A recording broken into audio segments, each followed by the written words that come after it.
This matter can be taken right now. The House comes to questions for oral answer, and the first question stands in Speaker. Point of order, the Honourable Nanaia Mahuta.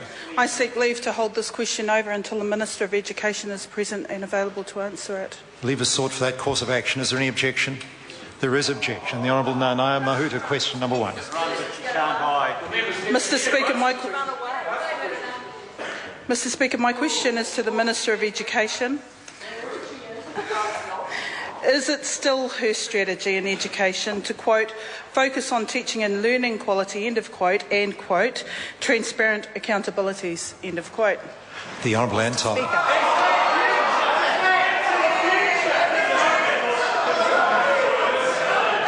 Mr. Speaker, on behalf of the Minister, Mr. Speaker, as set out in the Statement of Intent, yes, along with reliable and meaningful information for teachers and parents, and investing in 21st century learning environments. The Honourable Nanaia Mahuta.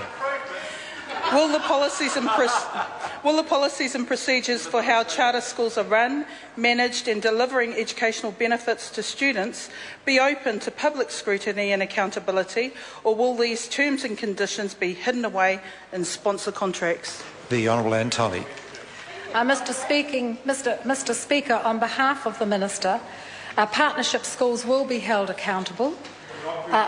On behalf of the Minister, they will be held to account by a fixed-term contract which specifies the educational outcomes that they have to meet, and will also provide emergency powers for the Secretary to take over the school where students' educational or physical welfare is at risk.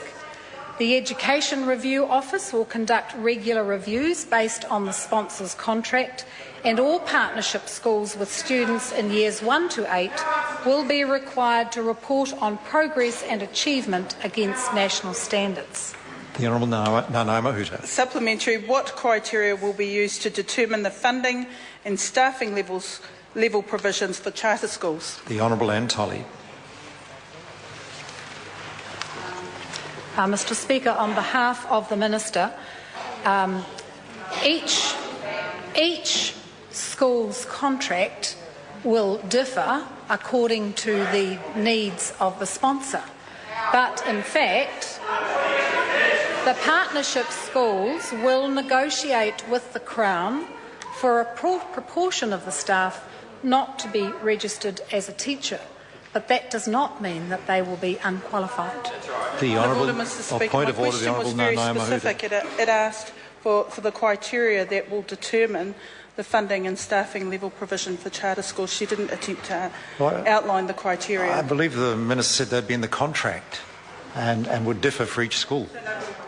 The Honourable Nanaia Mahuta, supplementary question. Is it her intention to standardise non-registration of teachers in both charter and public schools? If not, why does she believe that public schools should have fully qualified teachers but charter schools shouldn't?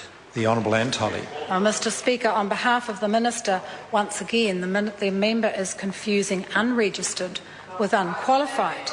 Partnership schools will negotiate with the Crown for a proportion of the staff not to be registered as a teacher, and this doesn't mean that they're unqualified. In public schools, there are early childhood educators, volunteers, teachers under the limited authority to teach category, tertiary educators, trade course teachers, and staff at private training establishments that are teaching in schools now, but are not registered with the Teachers' Council. The Honourable Nanaia Mahuta. In light of that answer, does the Minister believe that a prerequisite for registration is teacher qualification? The Honourable Antoli. Well, Mr. Speaker, on behalf of the Minister, it is irrelevant what the Minister believes. The Teachers' Council actually requires a registration. Question number 2, Maggie Barry. Thank you, Mr. Speaker. My question is to the Minister of Finance. What